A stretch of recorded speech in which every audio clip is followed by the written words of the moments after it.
Okay, start करते हैं ethics. और एथिक्स में हम लोगों ने लास्ट लेक्चर में एथिक्स और मोरालिटी में क्या सिमिलैरिटीज होती हैं, क्या डिफरेंसेस होते हैं। सिमिलैरिटी है तो इटिमोलॉजिकल सिमिलैरिटीज क्या हैं, कहाँ पर ये एक दूसरे को सपोर्ट करते हैं, कहाँ पर ये कॉन्ट्रेरी की तरह बिहेव करते हैं। ठीक है, मैंने सिचुएशंस भी दिए थे कि जब हॉस्पिटल में हो और कोई तुमसे पूछने आए तो उस सिचुएशन में आप क्या चूज करोगे, एथिक्स। फिर ये भी हमने डिस्कस किया था कि एथिक्स का इस्तेमाल हम प्रोफेशनल लाइफ में ज्यादा करते हैं और मोरालिटी का इस्तेमाल पर्सनल लाइफ में ज्यादा करते हैं। तो in the last previous lecture we have discussed about the ethics and morality. अब हम यहाँ चलेंगे, आज हम डिस्कस करेंगे कि लॉ और मोरालिटी में क्या रिलेशन होता है और उसके बारे में समझेंगे कि लॉ और मोरालिटी क्या सेम है तो किस हद तक सेम है, इन दोनों में डिफरेंसेस क्या है, ये दोनों एक दूसरे को सपोर्ट कब करते हैं या अपोज कब करेंगे। ठीक है, तो आज हमारा जो टॉपिक है वो क्या है, law and morality. Just give me a second so that I can write in appropriate manner. Law and morality. देखो, लॉ को हिंदी में हम क्या कहते हैं, नियम,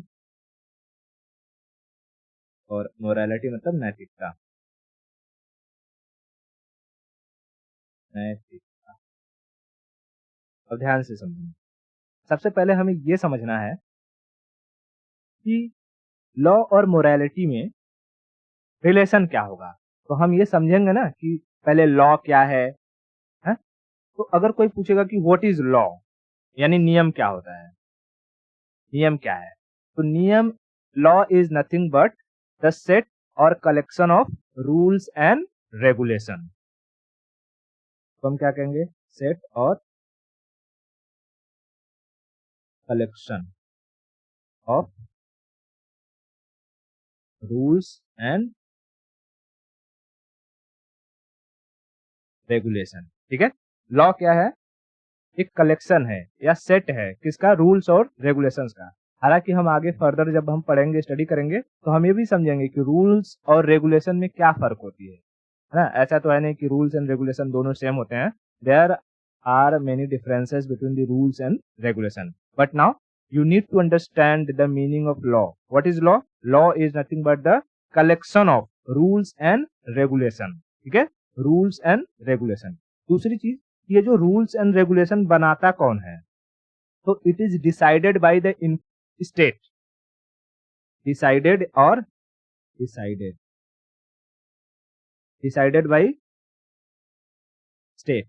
स्टेट मतलब, अब हम जब पॉलिटी में पढ़ते हैं तो स्टेट का मतलब वो हर ऑर्गेनाइजेशन हो, वो हर बॉडी जिसके पास फ्रीडम है अपने रूल्स एंड रेगुलेशन बनाने की। जैसे बिजली विभाग एक स्टेट है, राजस्थान एक स्टेट है, मुंबई एक स्टेट है ना।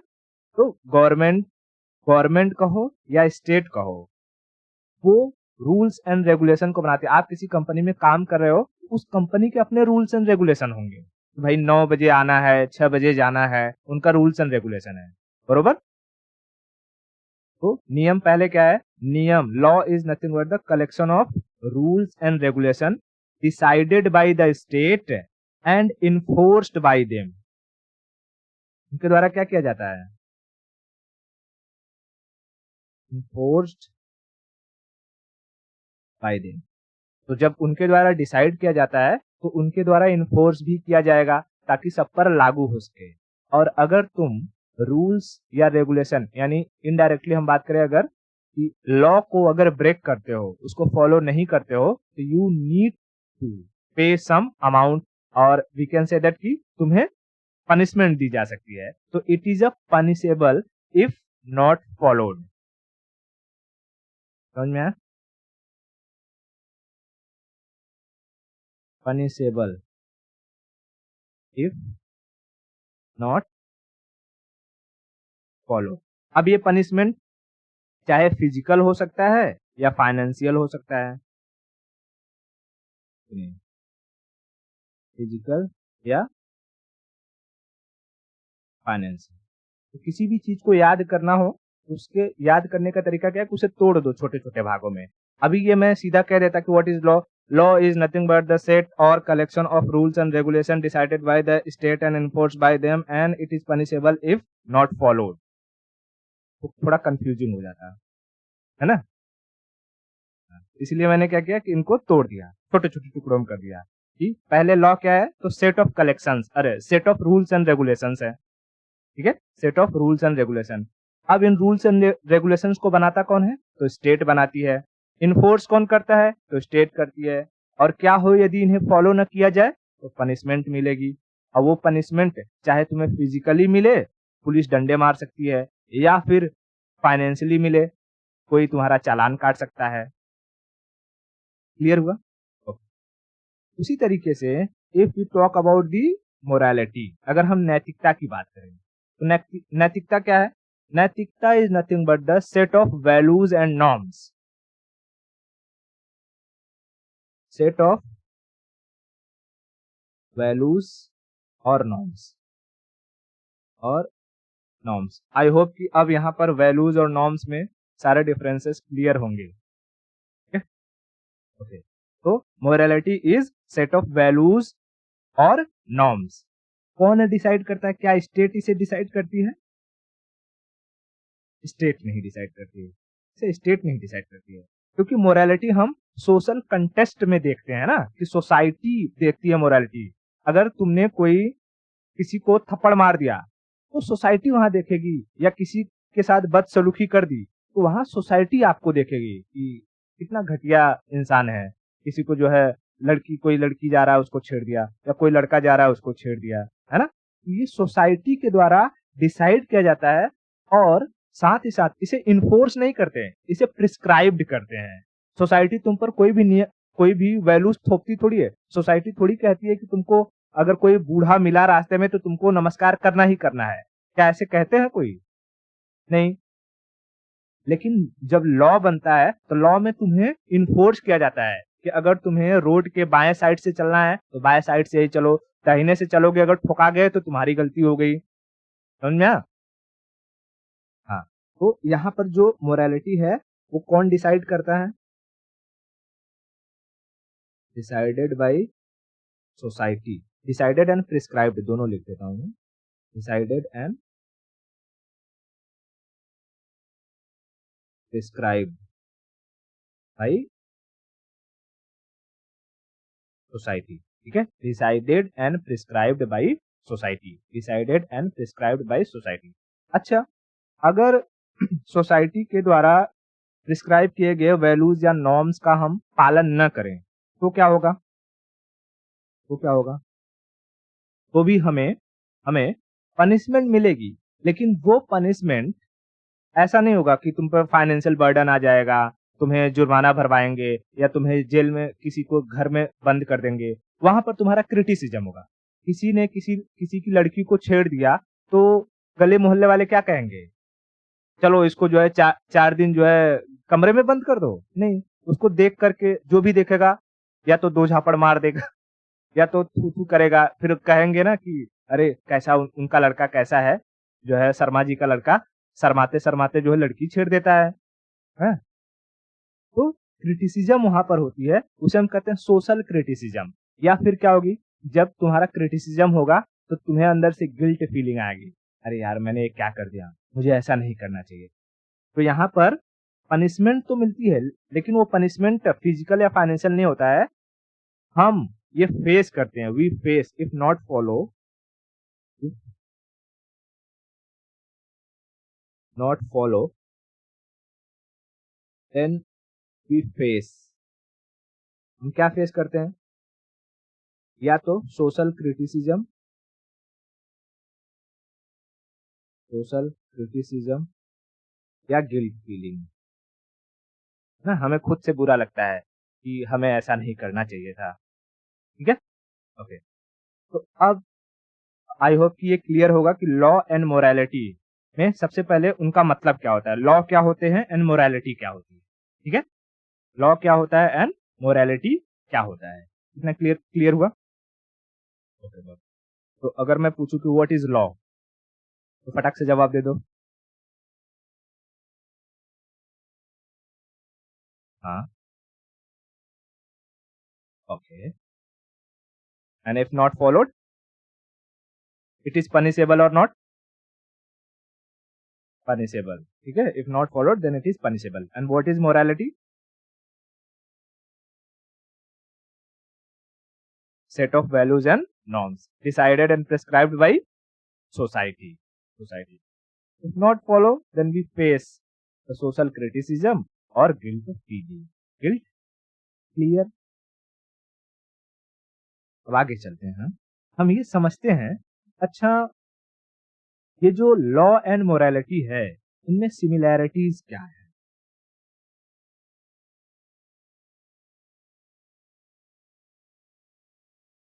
Similarities between law and morality, ठीक है, similarities between law and morality. अच्छा, एक बात बताओ, नियम क्यों बनाए जाते हैं? देश में, राज्य में या समाज में नियम क्यों बनाए जाते हैं?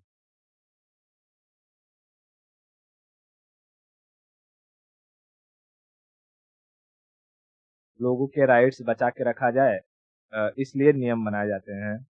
ओके, अगर हाँ हाँ बोलो, फ्रीडम, ठीक है, फ्रीडम को सेव करके रखा जाए। क्या हम ये कह सकते हैं कि नियम इसलिए बनाए जाते हैं कि समाज में उद्दंडता न बढ़ जाए, है ना? समाज एक व्यवस्थित तरीके से काम करे कि भैया किसी की दुकान खुली है तो कोई घुस करके चोरी ना कर ले, किसी का घर खुला है तो कोई किसी का रेप ना कर दे, किसी का मर्डर न कर दे। लोगों के अंदर एक डर सा बना रहे, समाज अच्छे तरीके से काम कर सके। यानी हमारा जो सोशल सिस्टम है, जो सोसाइटी है, वो मेंटेन रहे, ठीक है। और मोरालिटी किस लिए बनाई जाती है या दी जाती है? किसी इंसान को मोरालिटी हम क्यों सिखाते हैं? ताकि वो जो समाज में रह रहा है वो उद्दंडता न करे, है ना? अगर कोई बूढ़ा है तो उसकी रिस्पेक्ट करे, छोटा है तो उसको प्यार करे, हम उम्र है तो हाथ मिलाए, जो भी करे, बट इतनी तो मोरालिटी इंसान के अंदर रहे कि समाज का सोशल सिस्टम बिगड़े ना। तो अगर हम एक बात कहें कि दोनों एक ही काम पर ज्यादा फोकस करते हैं, सोशल सिस्टम को मेंटेन करने का,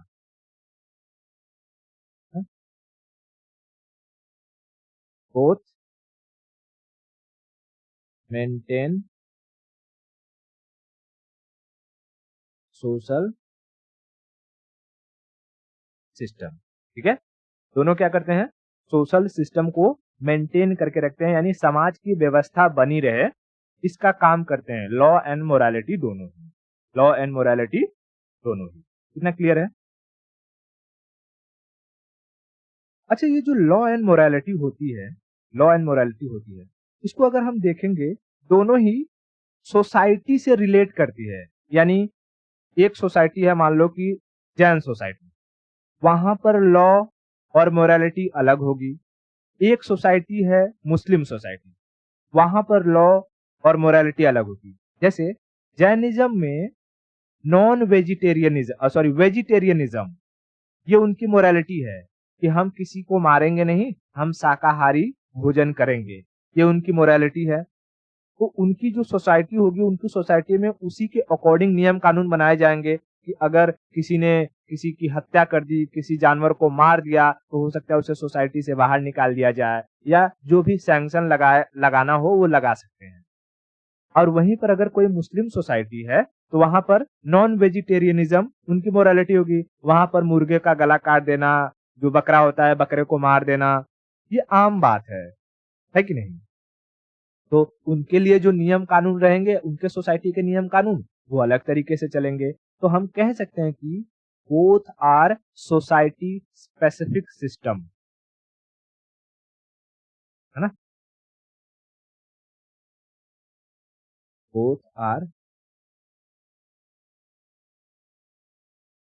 सोसाइटी स्पेसिफिक सिस्टम, ठीक है, both our society specific system, both our society specific system. Okay, तीसरी चीज अगर हम इनमें सिमिलरिटीज में देखें, तो क्या एथिक्स की दुनिया में कभी ऐसा हुआ है कि कोई चीज हो और वो चेंजेबल ना हो? ऐसा नहीं है। किसी न किसी पॉइंट पे जाकर के तो चीजें चेंज होती होती है ना? हाँ, तो इसी तरीके से लॉ एंड मोरालिटी भी डायनेमिक नेचर की होती है। इन्हें जरूरत के हिसाब से चेंज किया जा सकता है। ठीक है, तो दोनों का नेचर कैसा है? Dynamic. Both are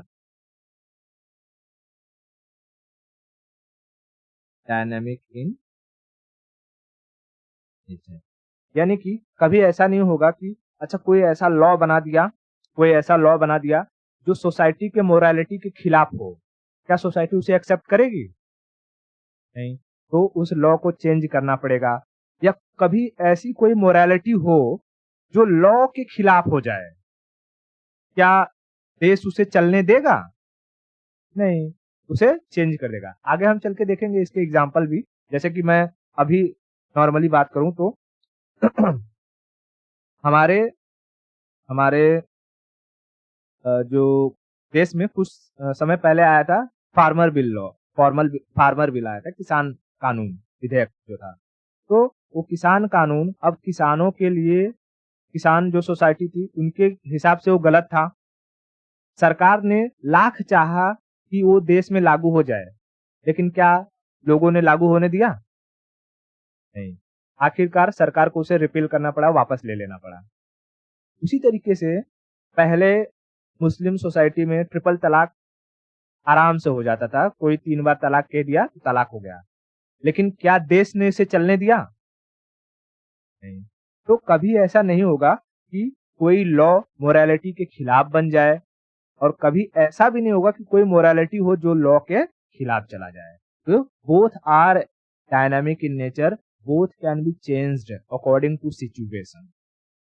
are you getting my point? Similarity समझ में आ गई? अब हम समझते हैं कि दोनों में डिफरेंसेस क्या है। What are the differences?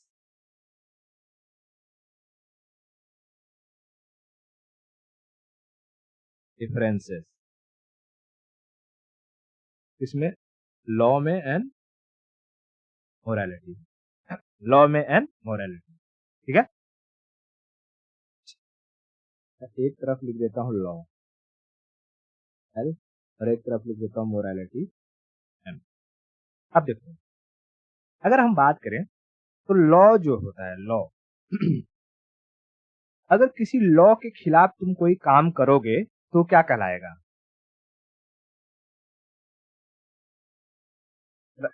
हाँ, उसे हम क्या कहेंगे? क्राइम। क्राइम है ना? तो law act against crime, sorry, act against law is crime. तो हम यूं कह सकते हैं कि लॉ के अगेंस्ट अगर कोई काम हो रहा है तो उसे हम क्राइम कहेंगे। लेकिन मोरालिटी के अगेंस्ट कोई काम हो रहा है तो उसे क्राइम नहीं, वहां पर सिन कहा जाता है कि तुम मोरालिटी के अगेंस्ट काम करो, तुम्हें पाप लगेगा, भगवान तुम्हें नरक की आग में जलाएगा, तुम्हारे शरीर में कीड़े पड़ जाएंगे, हड्डियां सड़ जाएंगी, शरीर बजबजा जाए। बहुत वो सब करते हैं। समझ में आया? उसको क्या कहते हैं? पाप का भागीदारी होना, कि पाप लगता है। तो अगर हम लॉ की बात करें तो लॉ में हमें क्या देखने को मिलता है? क्राइम देखने को मिलता है।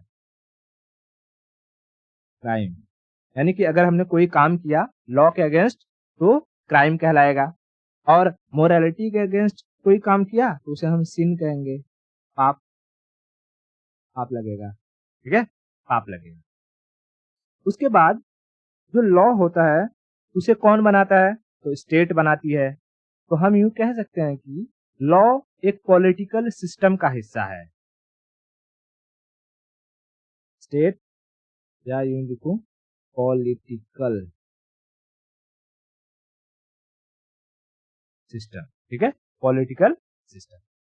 लेकिन वहीं अगर हम मोरालिटी की बात करें, इसे बनाती है सोसाइटी। सोसाइटी, तो सोसाइटी में हम देखते हैं कि फैमिली हो सकता है, रिलीजन हो सकता है, कम्युनिटी हो सकती है ना? तो फैमिली की जो है फैमिली का हिस्सा हो सकता है मोरालिटी। रिलीजन मैं लिख देता हूँ, रिलीजन। का हिस्सा हो सकता है मोरालिटी। यानी कि होते हैं ना कि कुछ रिलीजन है उनकी अपनी मोरालिटी है, सेम हिंदू मुस्लिम कर सकते हो तुम कि हिंदुओं की अलग मोरालिटी है, गाय का हमें पूजा करना है। मुस्लिम की अलग मोरालिटी है कि गाय का मांस मिले, बछड़े का मांस मिले, भैंस का मांस मिले, हमें कोई फर्क नहीं पड़ता है, पेट भरने से मतलब है कि नहीं? मोरालिटी में फर्क आता है। तो जो मोरालिटी है वो सोसाइटी स्पेसिफिक है, वो फैमिली की अलग मोरालिटी हो सकती है और रिलीजन की अलग मोरालिटी हो सकती है, और जो लॉ है वो स्टेट स्पेसिफिक है या पॉलिटिकल सिस्टम से कनेक्टेड है। Are you getting my point? Okay. तीसरी चीज हम इसमें देखेंगे कि अगर तुम लॉ को फॉलो नहीं करोगे तो तुम्हें पनिशमेंट मिलेगा, पनिशमेंट मिलेगा, और ये पनिशमेंट है फिजिकल या फाइनेंशियल हो सकता है, ठीक है? और यहाँ पर हमें क्या फेस करना होगा? क्रिटिसिज्म या गिल्ट फीलिंग, है ना? क्रिटिसिज्म या गिल्ट फीलिंग, क्रिटिसिज्म या गिल्ट। चौथा अगर हम डिफरेंस देखें तो लॉ को मानने के लिए हमें बाध्य किया जाता है, यानी we have external pressure to follow the law, है कि नहीं? External pressure, external pressure. लेकिन मोरालिटी में हमारे ऊपर एक्सटर्नल प्रेशर तो होता ही होता है थोड़ा बहुत, साथ ही साथ हमारा इंटरनल प्रेशर भी होता है। हमारी खुद की, बोलते हैं ना कि आत्मा, जो अंदर की आवाज है, वो खुद भी कहती है कि भाई ऐसा मत करो, it is against the morality, है ना? यहाँ पर हम कह सकते हैं कि external plus internal, external plus internal, दोनों प्रेशर लगता है, दोनों प्रेशर लगता है। इतना क्लियर है? अच्छा, उसके बाद जो लॉ होते हैं, लॉ में हमें यूनिफॉर्मिटी देखने को मिलती है, यानी सबके लिए नियम कानून समान होते हैं। यूनिफॉर्मिटी का एक मतलब और कह सकते हैं कि ये कोडिफाई होते हैं, ये लिखित होते हैं। तो इनमें हम कहीं ये नहीं कह सकते कि अच्छा ये लिखा हुआ है क्या कहीं। जैसे हम देखेंगे कि भाई अगर हमें रोड के लेफ्ट से चलना है तो ये कहीं ना कहीं लिखा होगा ना, हमारे जो गाड़ी चलाने जाते हैं, अगर सीखने जाते हैं तो हमें कुछ ना कुछ रूल्स एंड रेगुलेशन पढ़ के जाने पड़ते हैं कि अगर येलो सिग्नल आया तो स्पीड कम कर दो, रेड सिग्नल आ गया तो रोक दो, ग्रीन सिग्नल आ गया तो चालू कर दो, चल जाओ। तो कहीं न कहीं लिखा है, ऐसे तो है नहीं कि हवा में बात चल रही है। तो जो लॉ होते हैं वो क्या होते हैं? वो कोडिफाइड होते हैं, कोडिफाइड होते हैं। इसको हम कहते हैं यूनिफॉर्मिटी, यूनिफॉर्मिटी हमें ज्यादा देखने को मिलती है इसमें। इसका हम एग्जांपल ले सकते हैं, जैसे कि आईपीसी, इंडियन पीनल कोड में चीजें लिखी हुई हैं, ठीक है? फिर सीआरपीसी, क्रिमिनल प्रोसीजर कोड है कि किसी को कैसे सजा दी जाएगी, हाँ? किसी ने मर्डर किया तो उसके लिए कैसे सजा मिल सकती है, किसी ने मर्डर किया तो उसे कौन सी सजा मिलेगी, आईपीसी बताएगा, ठीक है? कौन सी धारा लगेगी, आईपीसी बताएगा। लेकिन जज कौन सा सजा देगा, सीआरपीसी बताएगा, है कि नहीं? हाँ। लेकिन क्या मोरालिटी कहीं पर लिखा हुआ है? क्या किसी ने कहीं पर ये लिखा है कि तुमको जो बुड्ढे तुम्हारे घर पे होंगे उनके पैर छूने ही छूने हैं, या सुबह उठ करके किसी को गुड मॉर्निंग कहना ही कहना है? ये तो एक चला आ रहा है ना, परंपराओं से चली आ रही है, तो हमें सिखाया जा रहा है, हम सीख लेते हैं। It is not codified. तो इसको हम नॉट कोडिफाई की जगह कह देते हैं लेस कोडिफाई है, लेस कोडिफाइड, या इसमें हमें लेस यूनिफॉर्मिटी देखने को मिलती है, लेस यूनिफॉर्मिटी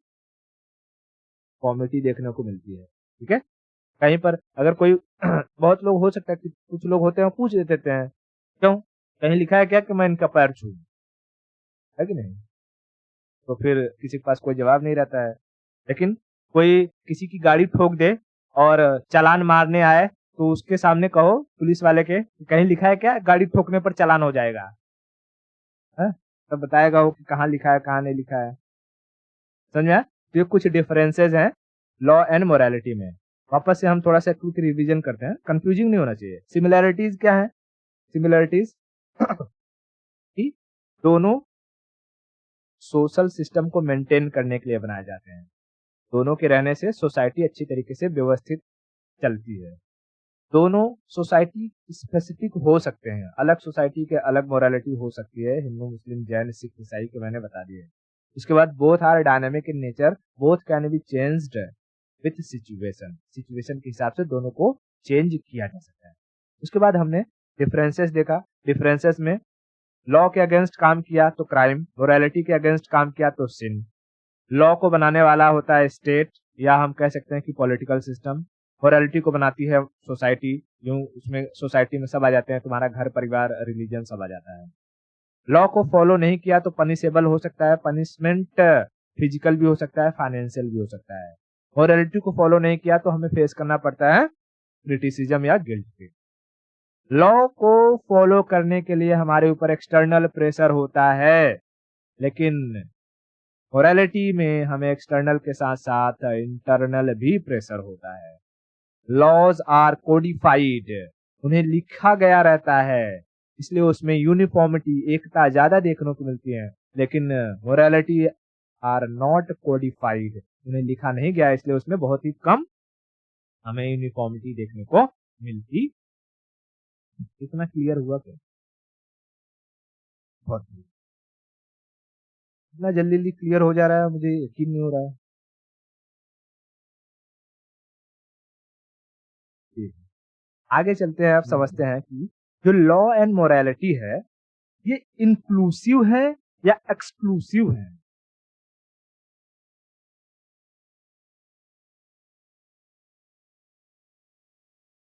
इंक्लूसिव या एक्सक्लूसिव? एक्सक्लूसिव। कौन? लॉ एंड मोरालिटी, यानी कि लॉ के अंदर मोरालिटी है या मोरालिटी के अंदर लॉ है, या दोनों का थोड़ा थोड़ा मिक्सअप है, दोनों अलग अलग भी हो सकते हैं, है कि नहीं? तो इसका अगर हम डायग्राम देखेंगे तो कुछ यूं बनता है, कुछ इस तरीके का वेन डायग्राम बनता है कि बहुत जगह ऐसे होंगे, बहुत टाइम हमें ऐसा मिलेगा जहां पर लॉ एंड मोरालिटी हमें साथ में देखने को मिल जाएगा, दोनों एक तरीके से काम करेंगे। और बहुत बार ऐसा होगा जहां पर लॉ काम करेगा, मोरालिटी काम नहीं करेगी, और बहुत जगह ऐसा होगा जहां पर मोरालिटी काम करेगी, लॉ जो है काम नहीं करेगी। ठीक है, अब देखो, मतलब कि किसी बात को लॉ परमिशन देगी, मोरालिटी परमिशन नहीं देगा, और किसी बात को मोरालिटी परमिशन देगी, लॉ परमिशन नहीं देगा। और कुछ बात ऐसे होंगी जहां पर लॉ और मोरालिटी दोनों का परमिशन हमें मिल जाता है। ठीक है, समझ में आया? इसका एग्जांपल बताना शुरू करूं? ओके, देखो, जैसे इसमें हो सकता है कि इसमें दो सिचुएशन हो सकता है कि लॉ एंड मोरालिटी दोनों ही परमिशन ना दे, और इसमें हो सकता है कि लॉ एंड मोरालिटी दोनों ही परमिशन दे किसी चीज को, है ना? अब ऐसा तो है नहीं, जैसे यहाँ पर ये रीजन क्या है, ये रीजन ऐसा है कि लॉ एंड मोरालिटी दोनों का जो मत है वो सेम हो सकता है। अब सेम होने का मतलब कि लॉ एंड मोरालिटी के अकॉर्डिंग कोई एक्ट अच्छा हो भी सकता है और कोई एक्ट अच्छा नहीं हो सकता है। दोनों नेगेटिव नेगेटिव माइंड के हो सकते हैं, दोनों पॉजिटिव पॉजिटिव माइंड के हो सकते हैं। लेकिन जब हम सिर्फ इसको देखेंगे तो यहाँ पर मोरालिटी उसे कहेगी हाँ, लेकिन लॉ कहेगा ना। और यहाँ देखेंगे तो यहाँ पर लॉ कहेगा हाँ, मोरालिटी कहेगी ना। समझा? हाँ, तो अब इसको समझते हैं। पहले पहले हम हाँ वाले को देखते हैं इसमें कि ऐसा कौन सा चीज है कि जहां पर लॉ एंड मोरालिटी दोनों की बनती है, दोनों उस चीज को परमिट कर सकते हैं। तो देखो, जितने भी अच्छे काम होंगे, जैसे किसी को एजुकेशन देना, एजुकेशन देना, क्या ऐसा कोई नियम है जो कहता हो कि एजुकेशन नहीं देना चाहिए? नहीं, ऐसा कोई नियम नहीं है। क्या तुम सोसाइटी में किसी को एजुकेशन दोगे तो सोसाइटी तुम्हें मार के भगा देगी? नहीं, ऐसा भी नहीं है। यानी हम कह सकते हैं कि एजुकेशन प्रोवाइड कराना लॉ एंड मोरालिटी दोनों के हिसाब से ठीक है, दोनों के हिसाब से ठीक है। लेकिन मैं कहूं कि किसी का मर्डर कर दो, क्या लॉ परमिट करता है किसी का मर्डर? क्या मोरालिटी परमिट करेगी किसी का मर्डर? है ना? यानी सोसाइटी में तुमने किसी का मर्डर कर दिया तो सोसाइटी तुमको खचरा मानेगी। लॉ के हिसाब से तुमको जेल हो जाएगा, 302 के तहत फांसी हो सकती है। तो मर्डर एक ऐसा एक्ट है जो न तो मोरालिटी के अकॉर्डिंग है और न ही लॉ के अकॉर्डिंग है ना?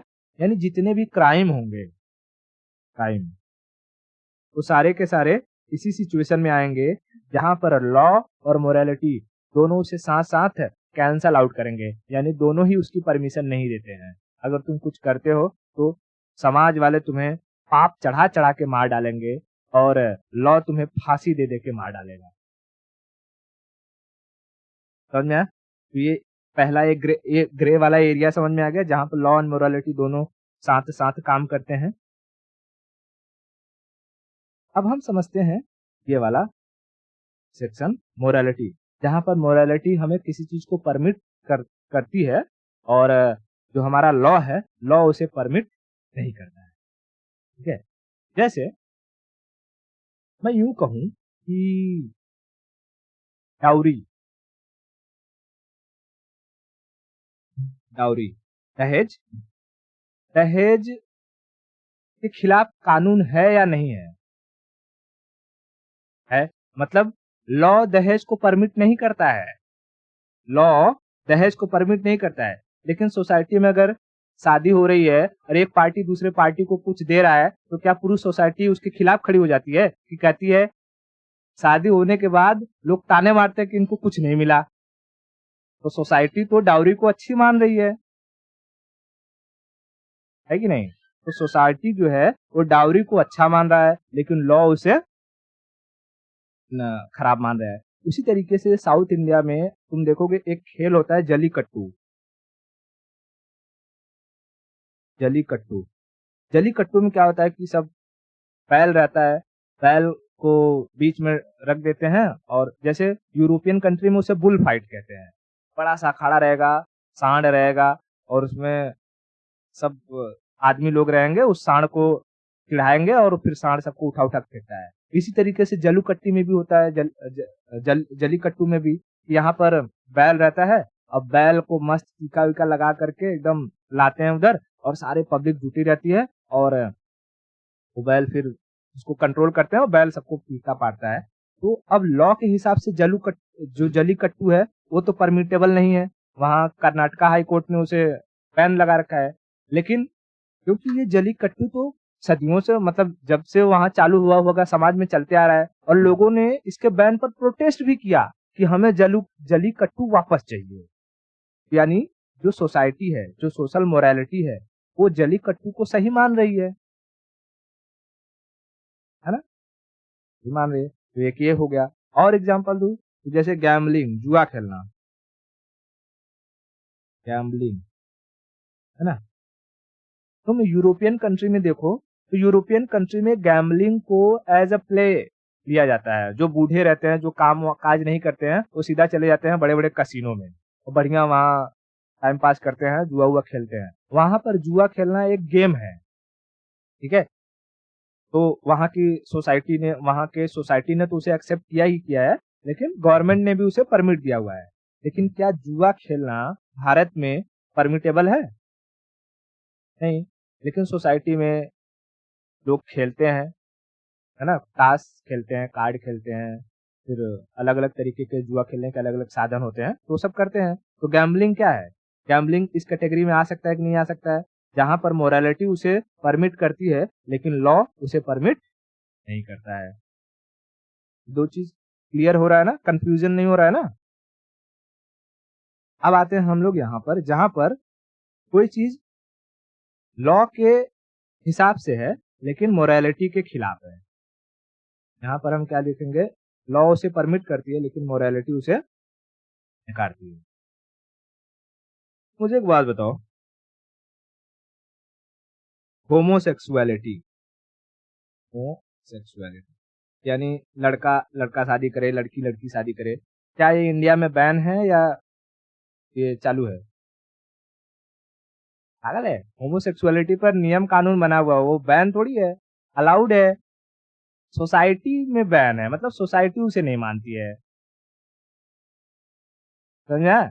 सोसाइटी उसे सिन की नजरिए से देखती है, सोसाइटी की नजर में वो पाप है, लेकिन भारत में कॉन्स्टिट्यूशन में उसे जो है जगह दी गई है।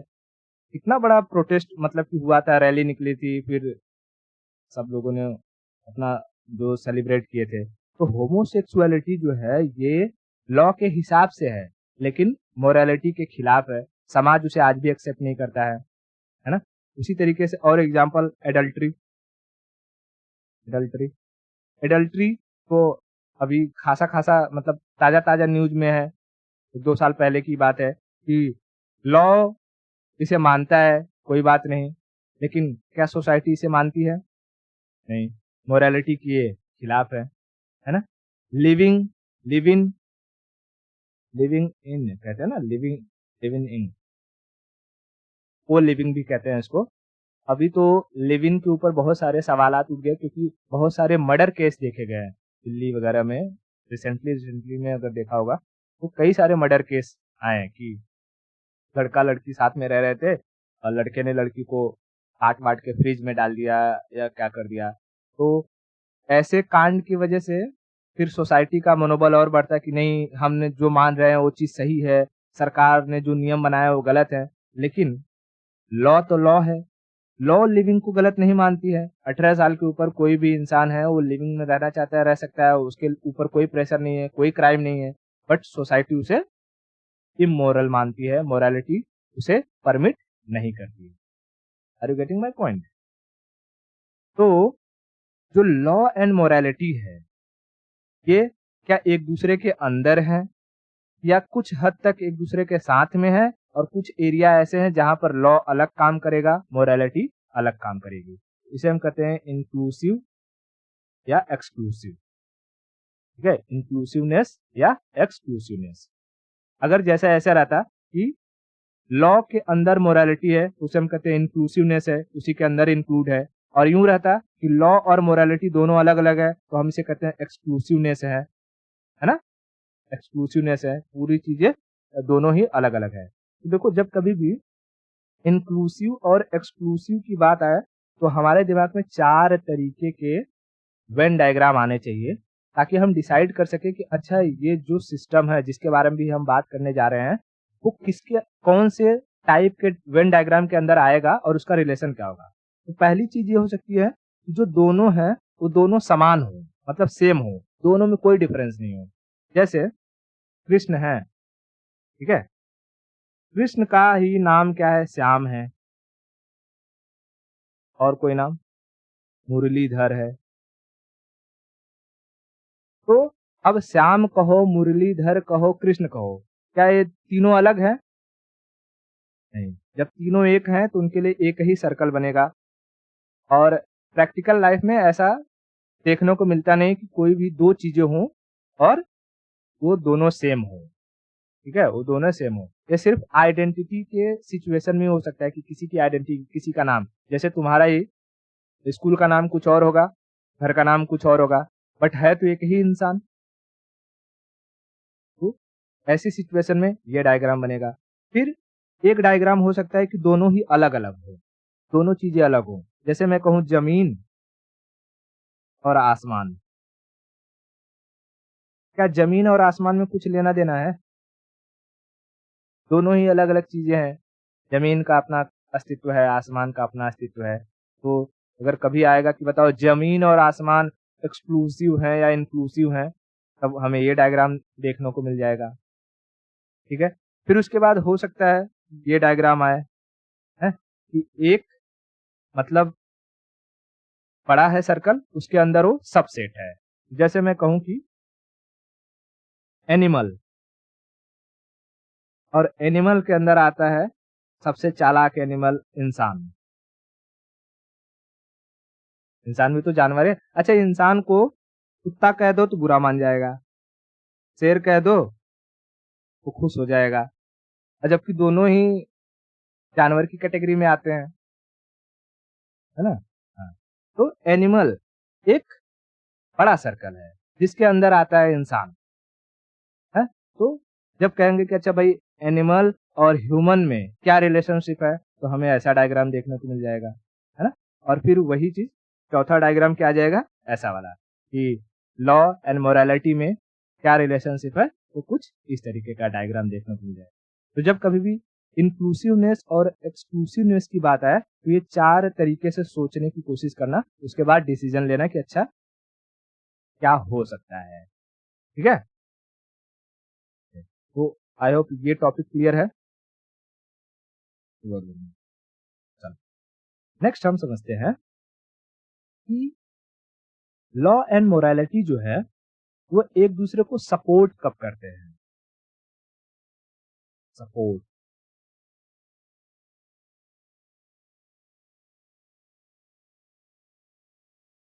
लॉ एंड मोरालिटी एक दूसरे को सपोर्ट कब करेंगे, ठीक है? एक दूसरे को सपोर्ट कब करेंगे।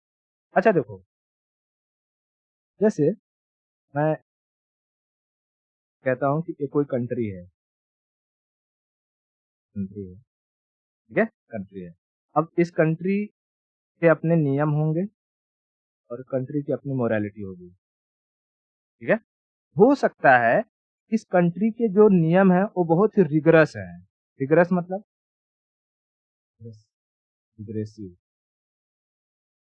रिग्रेसिव, रिग्रेसिव मतलब बहुत ही कठोर। वो कहते हैं ना, पुरानी विचारधारा से ये लोग अपने नियम को बनाते हैं और उनकी जो मोरालिटी है वो भी बहुत ही रिगरस है,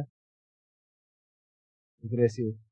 मतलब कि वहाँ की जो सोसाइटी है वो उसे उस लॉ को अडॉप्ट कर चुकी है और उनकी जो मोरालिटी है उसी के हिसाब से चलती है, ठीक है? उसी के हिसाब से चलेगी। तो ऐसी सिचुएशन में जब लॉ भी रिगरस हो और उस देश की मोरालिटी भी रिगरस हो, तो एक दूसरे को सपोर्ट करेंगे, वो एक दूसरे को सपोर्ट करेंगे। इसका मैं जैसे एग्जांपल लूं कि ईरान में पहले क्या होता, पहले कि ईरान के लोग बड़े ही सेकुलर विचारधारा के हुआ करते थे 1970 से पहले। लेकिन 1970 के बाद जब वहां पर शरीयत लॉ को इम्प्लीमेंट किया गया, तब वहां के जो रूल्स एंड रेगुलेशन बने वो शरीयत लॉ के हिसाब से बने, जो बहुत ही रिगरस थे। महिलाओं को बहुत ही कम फ्रीडम दिया जाता था। वहां पर जो सोसाइटी थी, सोसाइटी की थिंकिंग भी रिगरस हो चुकी थी कि वहां पर जो महिलाएं थी, महिलाओं को पूरी तरीके से अपने जो सर पे बुर्का वगैरह रहता है वो अच्छे से बांध के चलना है। थोड़ा भी इधर उधर होता था तो उनके ऊपर केस कर दिया जाता था। उसके खिलाफ ईरान ने एक पुलिस बना रखी थी जिसको लोग इथिकल पुलिस कहते थे, कि वो देखती थी जा जा करके समाज में, मार्केट में, मॉल्स में, कि महिलाओं ने अपना जो अटायर है, जो कपड़े हो प्रॉपरली पहने हैं कि नहीं पहने हैं।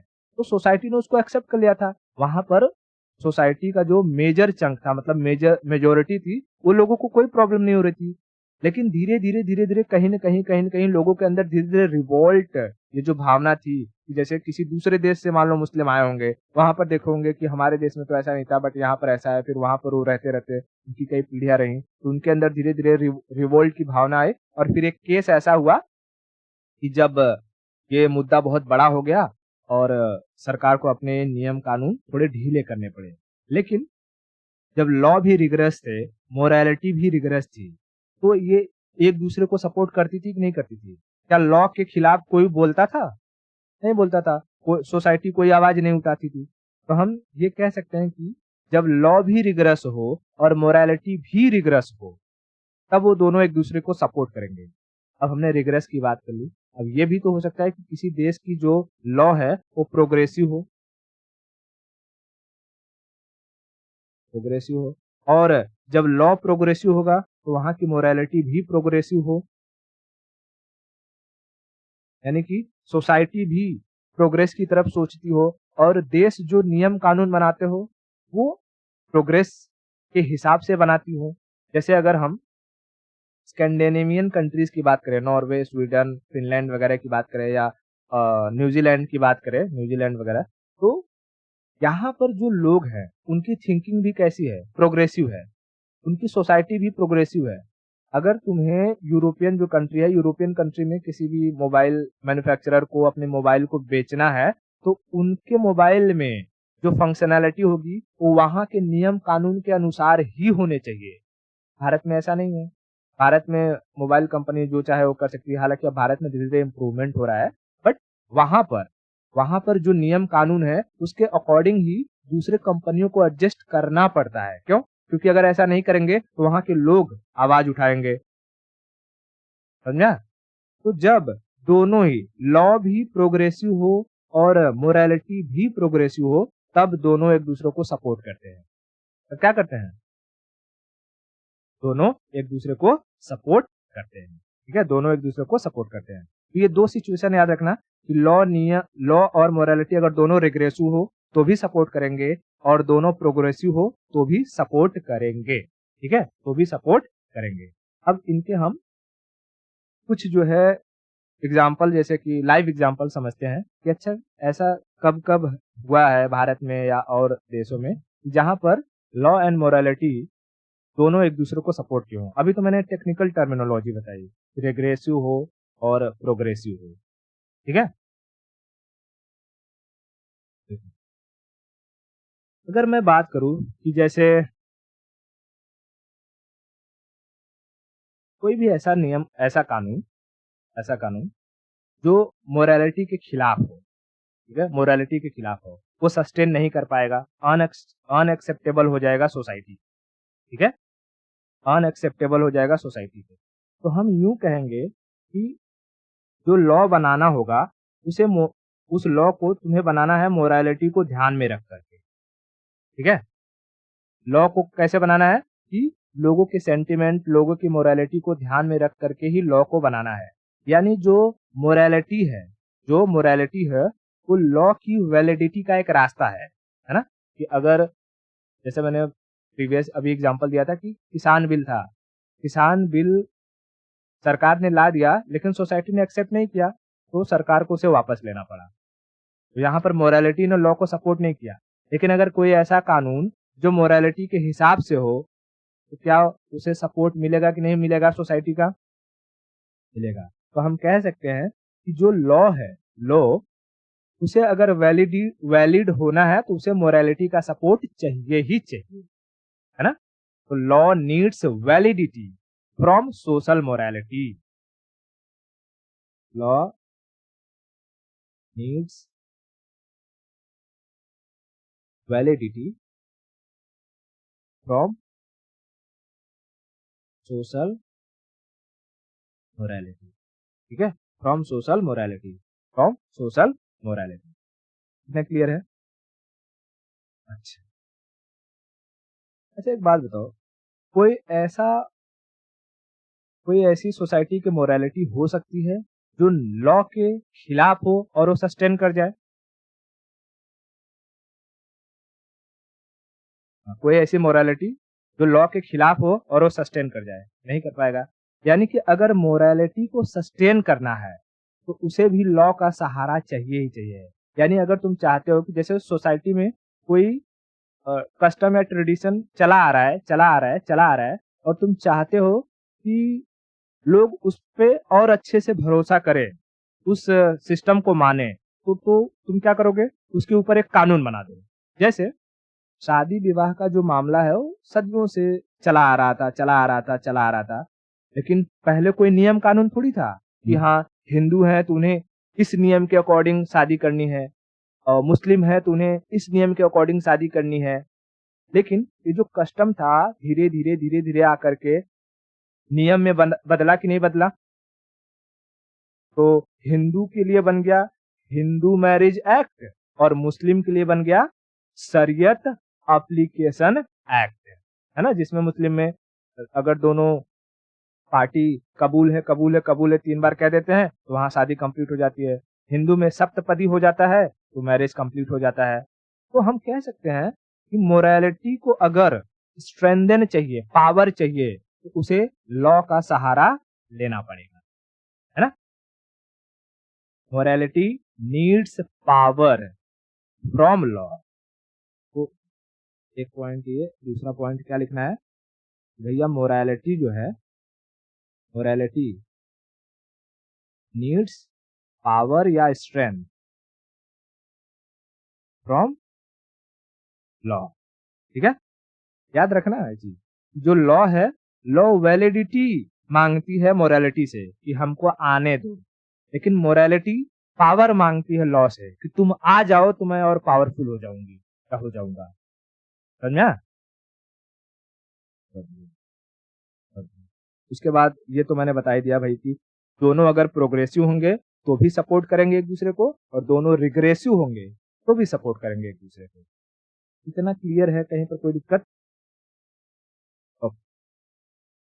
अब हम ये देख लेते हैं कि लॉ एंड मोरालिटी एक दूसरे को अपोज कब करते हैं, या इनमें कॉन्फ्लिक्ट कब पैदा होगा। सपोर्ट तो हमने देख लिया, कॉन्फ्लिक्ट भी तो हो सकता है। कॉन्फ्लिक्ट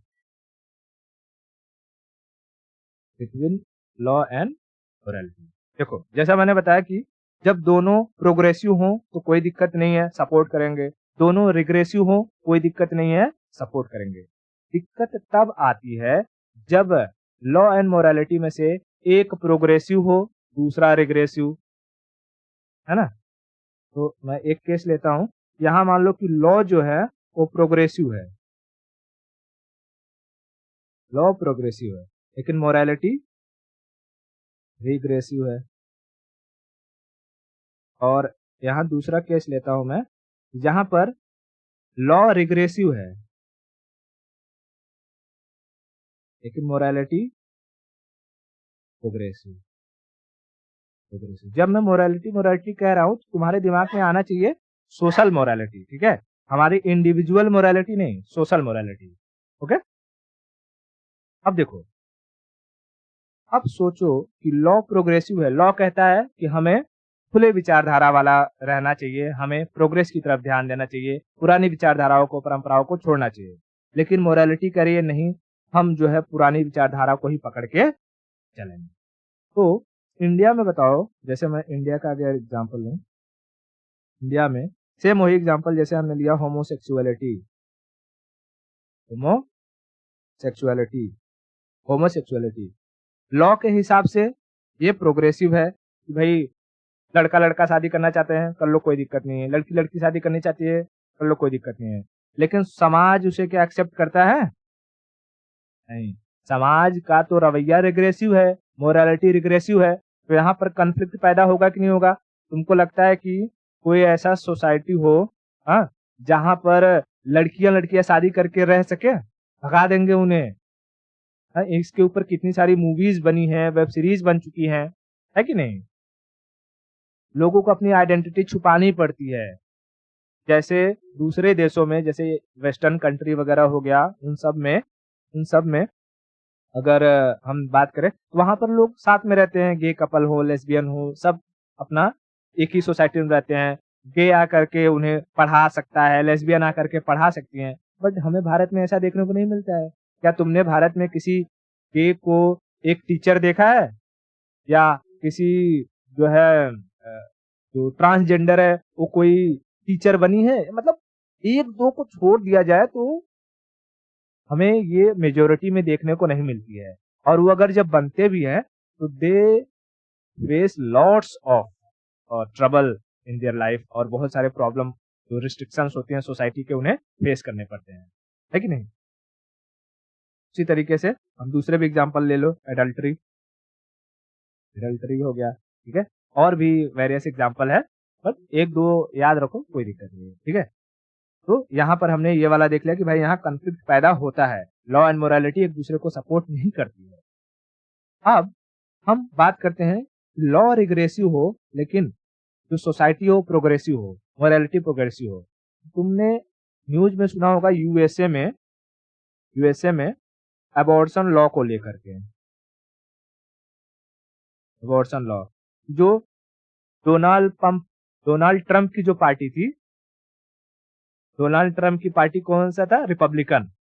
उन्होंने क्या कहा कि अमेरिका में अबॉर्शन को बैन कर देना चाहिए, अमेरिका में अबॉर्शन को बैन कर देना चाहिए, क्योंकि वो क्रिश्चियनिटी के हिसाब से कहते हैं कि अगर किसी महिला के अंदर एक वूम आता है और उसमें जान आ जाती है तो वो भगवान की देन है, तो हम इंसान होकर के उसे कैसे मिटा सकते हैं। वो पुरानी विचारधारा को लेकर के चल रहे थे। लेकिन क्या तुमको लगता है यूएसए में जो लोग हैं वो इसे होने देंगे? नहीं। वहां के लोग प्रोग्रेसिव हैं, खुली विचारधारा वाले कहते हैं कि जब 50 से अधिक देशों ने इस चीज को लीगलाइज किया है कि एक महिला जब चाहे उसे प्रेग्नेंट होना है, नहीं होना है, बच्चा रखना है, नहीं रखना है, उनके अधिकार दे रखे हैं, तो आप कौन होते हो कि हमसे ये अधिकार छीनो? जबकि ये चीजें पहले से हमारे मतलब कि यूएसए में पहले लीगल था, बाद में उसे इल्लीगल बनाने की कोशिश करी जा रही थी। तो फिर उस जो नियम था उसे वापस लेना पड़ा, हटाना पड़ा। तो यहाँ पर ये जो मोरालिटी थी, मोरालिटी ने इस लॉ की धज्जियां उड़ा दी, मतलब इसे सपोर्ट नहीं किया। तो यहाँ हमें मोरालिटी और जो लॉ है, इन दोनों में कॉन्फ्लिक्ट देखने को समझ में आ गया। अगर हम एक कंक्लूजन निकालें, conclusion about the law and morality, law and morality conclusion, तो भाई इसमें हमने क्या क्या चीजें देख ली। पहले हमने देखा कि जो लॉ एंड मोरालिटी है ये सेम है काफी हद तक, ठीक है, मतलब सेम नहीं, इसमें कुछ हद तक सिमिलैरिटीज हैं, कुछ हद तक सिमिलैरिटीज है। सिमिलैरिटीज हमने देख लिया कि भाई दोनों ही बने हुए हैं सोशल ऑर्डर को मेंटेन करने के लिए, है ना, सोसाइटी को मेंटेन करने के लिए। उसके बाद हमने इसमें देखे कि इसमें कुछ डिफरेंसेस भी है, इसमें कुछ डिफरेंसेस भी है कि भाई एक्सटर्नल प्रेशर होता है, इंटरनल प्रेशर होता है, पॉलिटिकल होता है, सोशल होता है, हमने डिफरेंसेस देखे।